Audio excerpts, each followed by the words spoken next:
ওনার ঘটনাগুলো বলা শুরু করলেন। আজ ওনার সাথে ঘটে যাওয়া একটি ঘটনা আপনাদের সাথে শেয়ার করব, যেটা উনি নিজের মুখেই শেয়ার করার জন্য অনুমতি দিয়েছেন। তো চলুন চলে যাই ঘটনায়।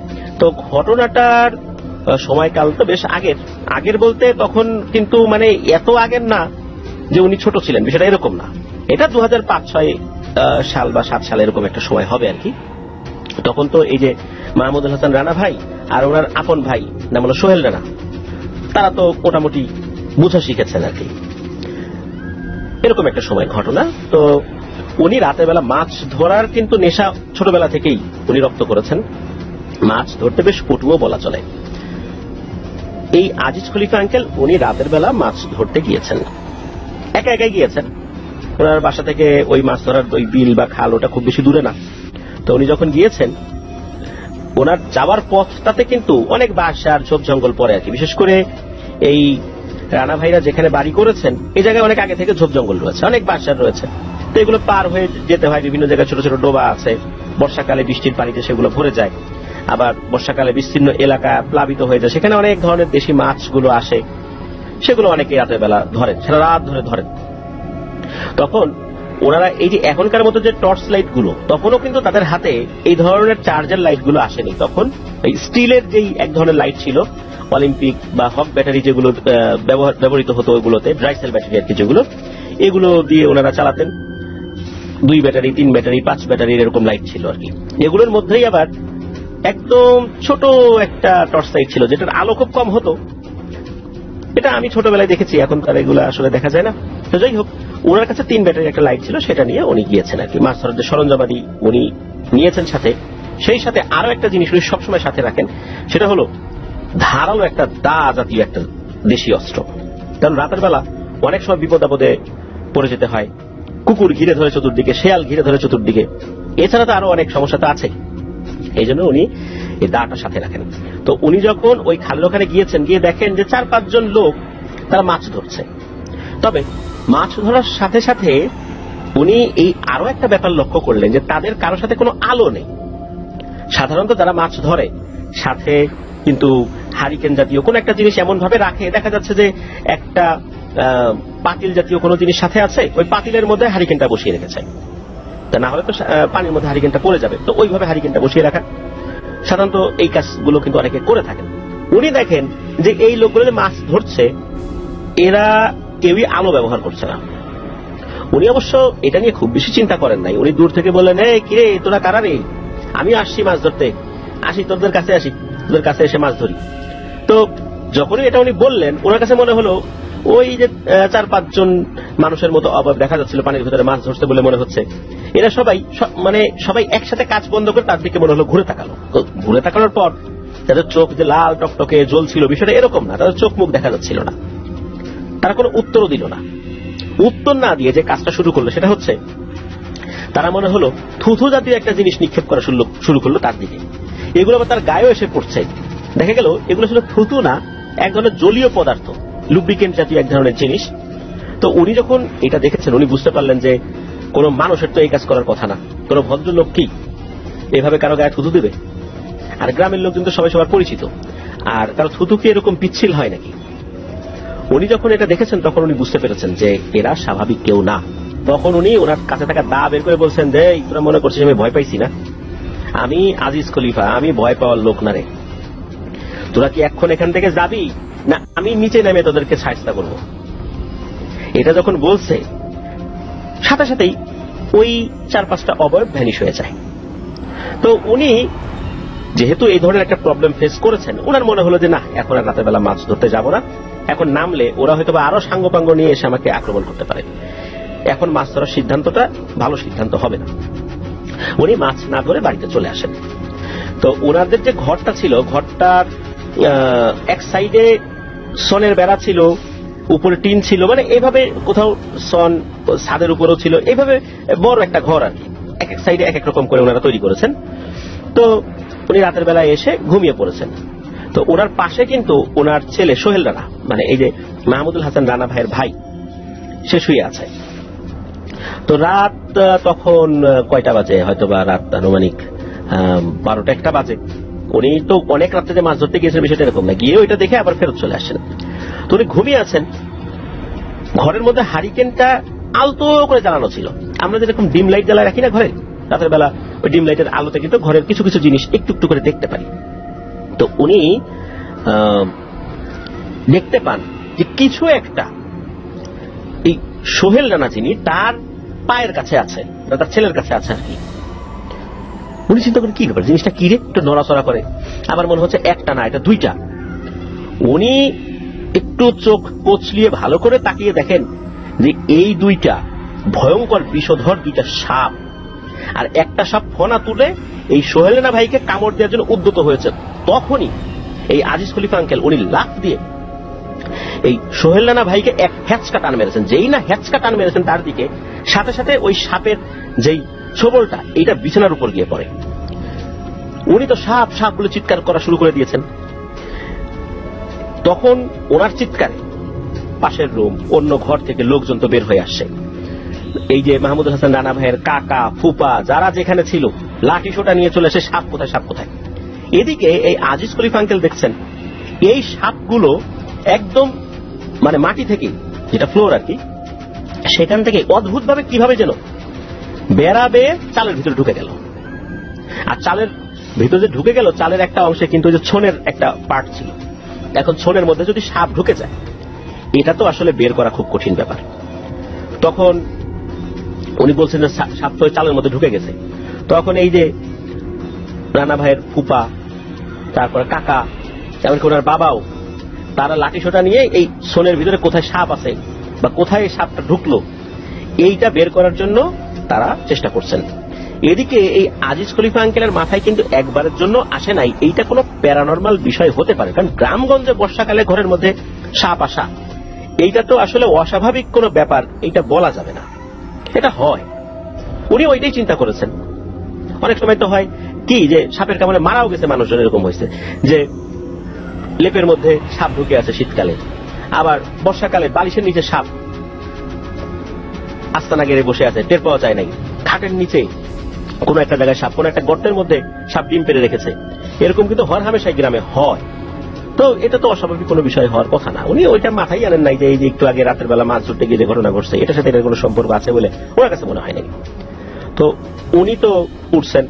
এর মধ্যে ঘটে আর একটা দুর্ঘটনা, সেটা হচ্ছে এই মাহমুদুল হাসান রানা ভাইয়ের যে ফুপা, এই ফুপা ওই স্বর্ণের যেই চাল এর মধ্যে ওই সাপ বের করতে গিয়ে উনি পড়ে গেছেন নিচে। আর পড়েছেন এমন একটা জায়গায়, পাশে গোয়াল ঘরের পাশে একটা জায়গা ছিল যেখানে একটা বড় মাটির একটা চারি রাখা ছিল, যেখানে গরুর জন্য বিভিন্ন ওই যে ভুসি বা খাবারগুলো মিক্স করে ওখানে দেওয়া হয়, এরকম থাকে না গ্রামে, এটা তো থাকে।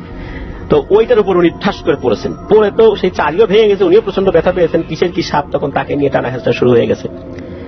এর মধ্যেই ঘটে আর একটা ঘটনা, সেটা হচ্ছে এই আজিজ খলিফা আঙ্কেল উনি একটি সাপ দেখতে পান। যখনই দেখতে পেয়েছেন তখনই ওই সাপটাকে উনি দিয়েছেন এক খোঁচা। খোঁচাকে সাপটা নিজের শরীরটাকে মোচড়াতে মোচড়াতে ওই চাল থেকে নিচে পড়ে গেছে। নিচে পড়ার সাথে সাথে উনি ওটাকে পিটিয়ে মেরে ফেলেছেন। উনি চিন্তা করেছেন একটা যেহেতু আছে পালাতে পারেনি, আর একটা নিশ্চয়ই আছে। উনি আবার নিজে উদ্যোগ গ্রহণ করে নিজের উদ্যোগে উনি সাপ খোঁজা শুরু করেছেন। এদিকে তো ফুপাকে নিয়ে টানা হেঁচড়া শুরু হয়ে গেছে, উনি প্রচন্ড ব্যথা পেয়েছেন পড়ে গিয়ে। ওই একটা সাপ মেরে ফেলার অল্প কিছুক্ষণ পরেই আজিজ খলিফা আঙ্কেল আর একটা সাপ পেয়েও যান, সেটাকেও উনি পিটিয়ে মেরে ফেলেন।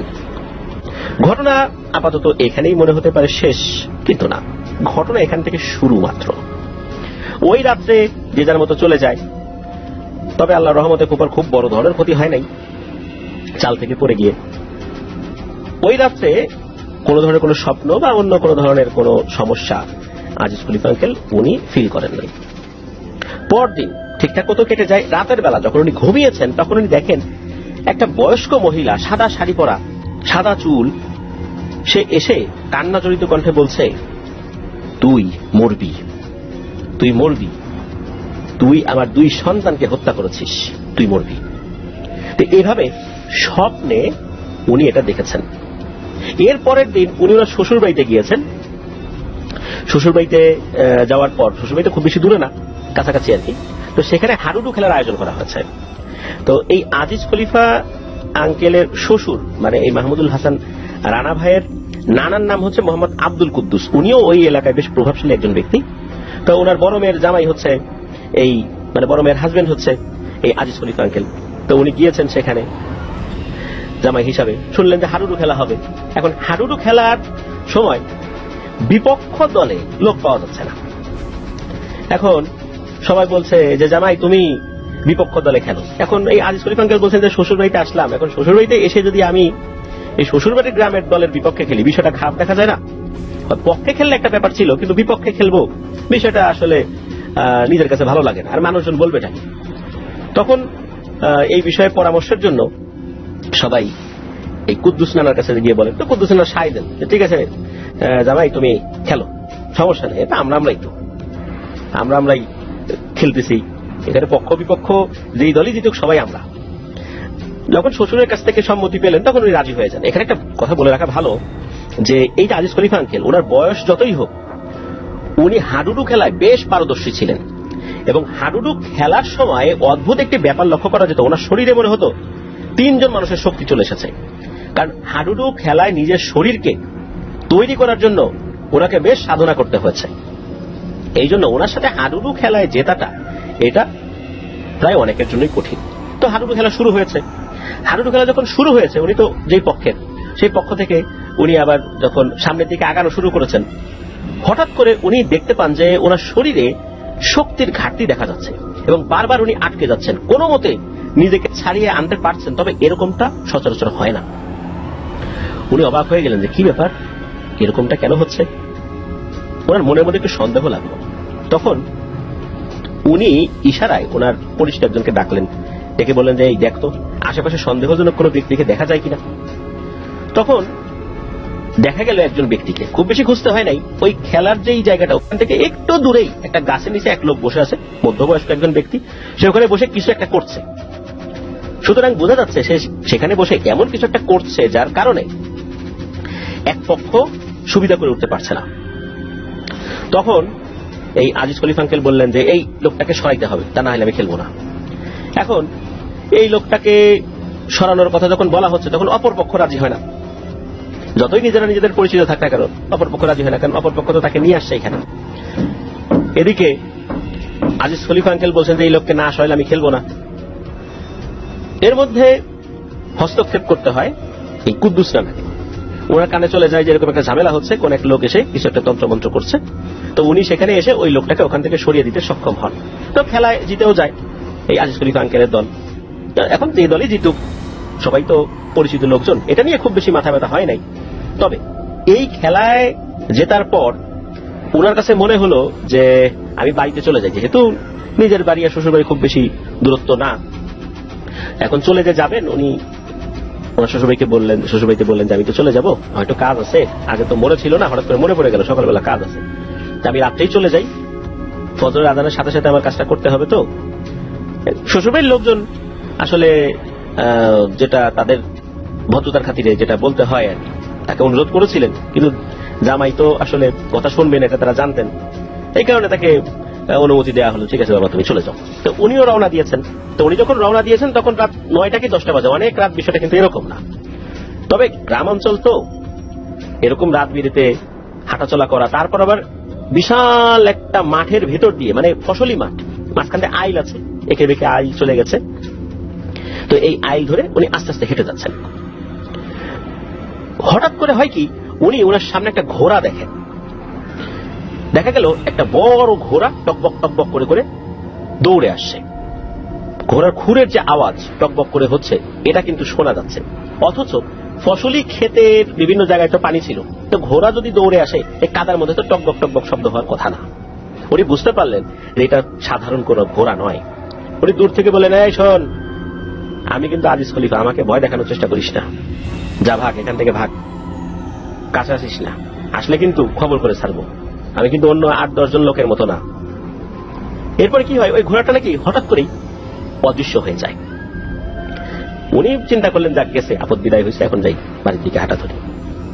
তো ওই মাঠটা মাঠটা পেরুলেই, মানে পার হওয়ার পরেই আরো বেশ কিছু ঘর বাড়ি আছে, যেখানে ওরা নিজের বোনেরও বাড়ি আছে। তো ওরা নিজের আপন বোন, যার নাম হলো রমিসা, মানে এই রমিসা কুকুর বাড়ি আছে মাঠ পেরুলে। চিন্তা করলেন যে ওখানে গিয়ে না হয় একটু দাঁড়াবেন, ওই চিন্তা করেছেন। উনি তো এগিয়ে যাচ্ছেন, অল্প একটু পথ আগানোর পর হঠাৎ করে উনি থেমে যান।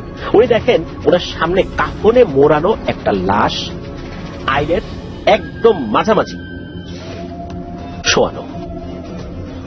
উনি যতই সাহসী হোক না কেন, একা মানুষ, হঠাৎ করে এই ধরনের জিনিস যদি সামনে চলে আসে, কিছুটা উনি এলোমেলো ভাব ফিল করবেন, এটাই তো স্বাভাবিক, হয়েছিল তাই। উনি চিন্তা করলেন যে মাঠের মধ্যে আমি একা, লোকজনও নাই, বেশি সাহসী ভাব দেখাতে গেলেও তো বিপদ। তো উনি এরকম চিন্তা করছেন যে কি করবেন।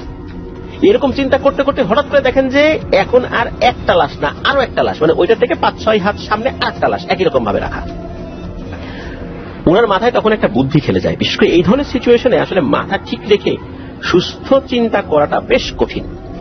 উনি তখন একটা সুস্থ চিন্তা করেছিলেন। উনি তখন একটা কাজ করলেন, সেটা হচ্ছে যে উনি জানতেন যে এরকম যদি লাশ সামনে চলে আসে, তবে কখনোই নিজের বাম সাইড দিয়ে লাশটাকে কাটিয়ে পার হওয়া যাবে না, নিজের ডান সাইড দিয়ে লাশটাকে কাটিয়ে পার হয়ে চলে যেতে হবে।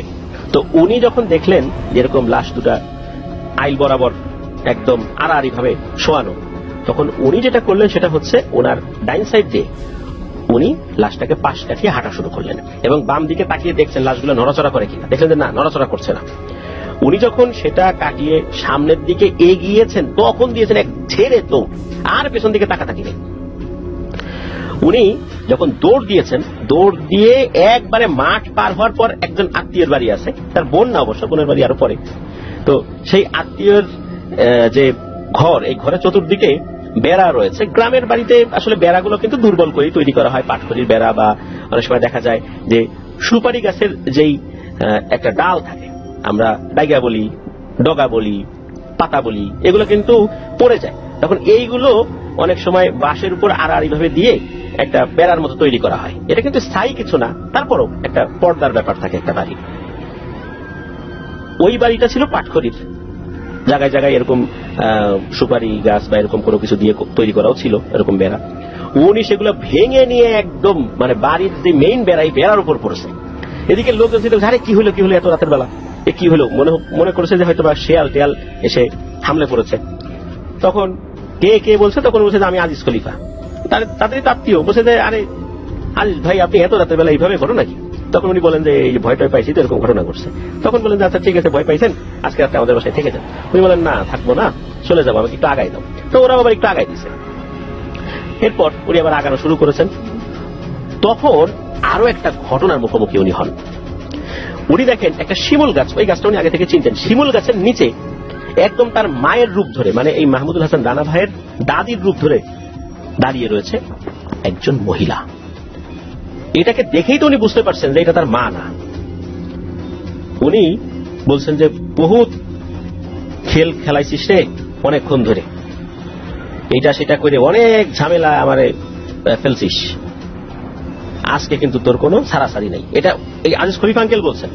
আর যখনই এটা বলছে তখন ওই মহিলাটা করে কি, তার মায়ের রূপ ধরে যেটা আসছিল আর কি, মুখটা স্বাভাবিক আকৃতির থেকে অনেক বড় করে বিশ্রী ভাবে দেয় এক হাসি। যখন এই হাসি দিয়েছে, এই হাসি দেখে ভয় লাগা তো দূরের কথা, এই আজিজ খলিফা আঙ্কেলের হয়েছে মেজাজ অনেক গরম, সারাটা পথ তাকে জ্বালাতন করছে। এখন আবার হাসাহাসি করতেছে, দাঁড়ারে তোকে সাইজ করতেছি, সাইজটা করতেছি।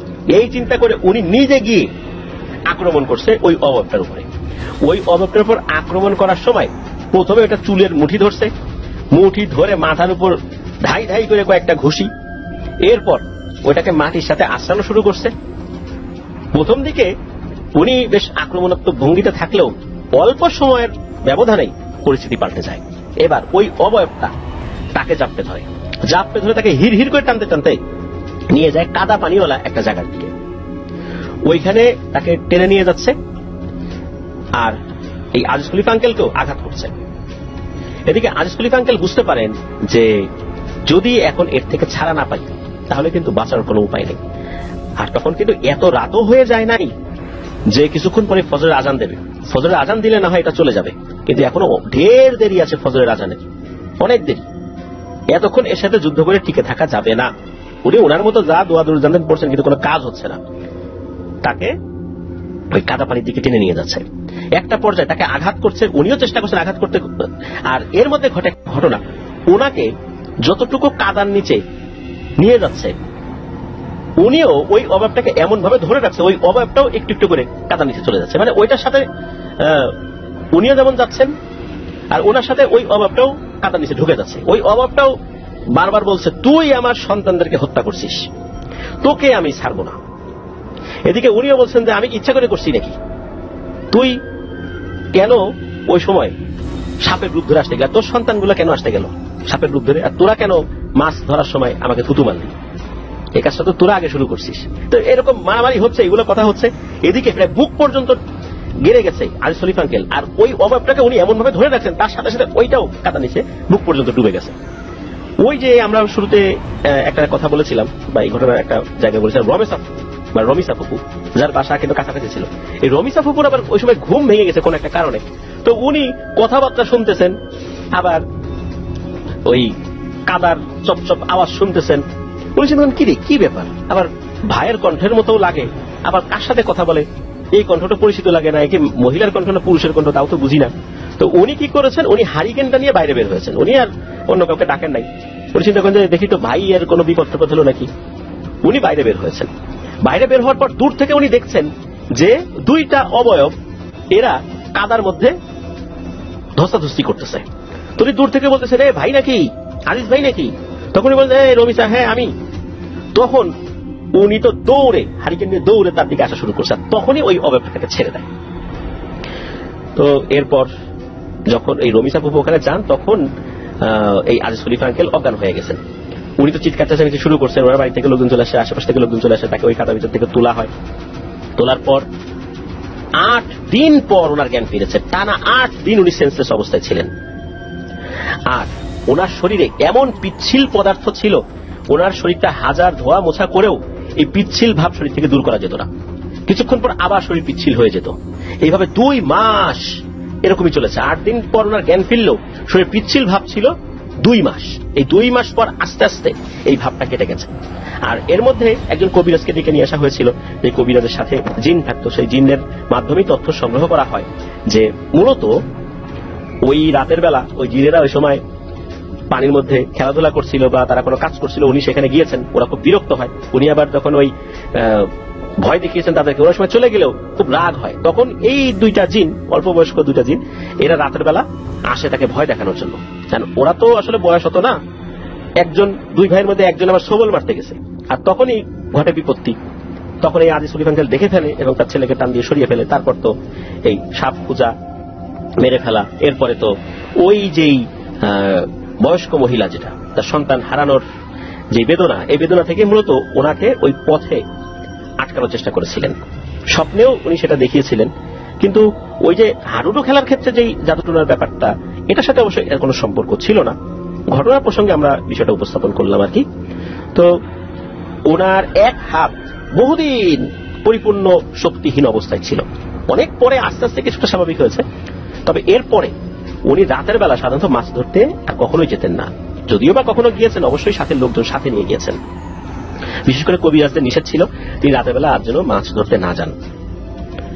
উনি সেটাই পালন করেছেন। এখন তো ওনার অনেক বয়স হয়ে গেছে। আর ওনার ওই 2005, 6, 7 সালের দিকেও কিন্তু ওনার তো তখন যে বয়স অনেক কম ছিল, বিষয়টা এরকম না। এখন থেকে যদি ওই সময়টা আমরা মাইনাস করি, তখন এখন 91 বছর বয়স, তখন আর কতটুকু বয়স কম হবে। ওই সময় উনি অনেক শক্ত সামর্থ্য ছিলেন। গ্রামের মানুষ ওনারা ফ্রেশ খাবারগুলো খেতেন, অনেক ভোরবেলা ঘুম থেকে উঠতেন, তাড়াতাড়ি ঘুমিয়ে যেতেন, যার কারণে আল্লাহর রহমতে আমাদের থেকে ওনারা অনেক অনেক সুস্থ এবং স্বাভাবিক। আলহামদুলিল্লাহ। আমরা তো এখন আসলে শহরের জীবনে এমন ভাবে অভ্যস্ত হয়ে গিয়েছি, রাতের বেলা শোয়ার পর স্মার্টফোনে এই ফেসবুক বা ইউটিউবের বিভিন্ন ভিডিও দেখা, ফেসবুক স্ক্রলিং করা, এগুলো করতে করতে ঘন্টার পর ঘন্টা যে চলে গিয়ে সেটা আমরা টেরই পাই না। এরপরে ঘুমানোর চেষ্টা করলে দেখি আমাদের ঘুম আসে না। এরপর একবার এপাশ একবার ওপাশ করতে করতে ফজরের আজান দিয়ে দেয়, এরপরে গিয়ে আমাদের ঘুম আসে, অনেক বেলা পর্যন্ত ঘুমাই। তো এই জীবনযাপনে অভ্যস্ত হয়ে গেছি আমরা, যার কারণে অল্পতেই আমরা অসুস্থ হয়ে পড়ি। আমাদেরকে সেই পূর্বের জীবনগুলোতে, যেটা সুস্থ স্বাভাবিক লাইফ, সেগুলোতে ফেরত যাওয়ার চেষ্টা করতে হবে। প্রিয় লিসেনার্স, আল্লাহ আমাদেরকে কবুল করুন, আল্লাহ আমাদেরকে বিপদ আপদ থেকে হেফাজত করুন। তো এটাই ছিল ঘটনা। ধন্যবাদ জানাচ্ছি মাহমুদুল হাসান রানা ভাইকে। আর ওনার বাবা আজিজ খলিফ আঙ্কেলকে ধন্যবাদ জানাচ্ছি। নিশ্চয়ই আপনি এই ঘটনাটা শুনবেন, এরপরে আপনার কাছ থেকে আরো অনেক ঘটনা পাবো সেই প্রত্যাশা আমরা জানাচ্ছি। আশা করছি আপনি আরো অনেক ঘটনা আমাদেরকে দেবেন ইনশাল্লাহ।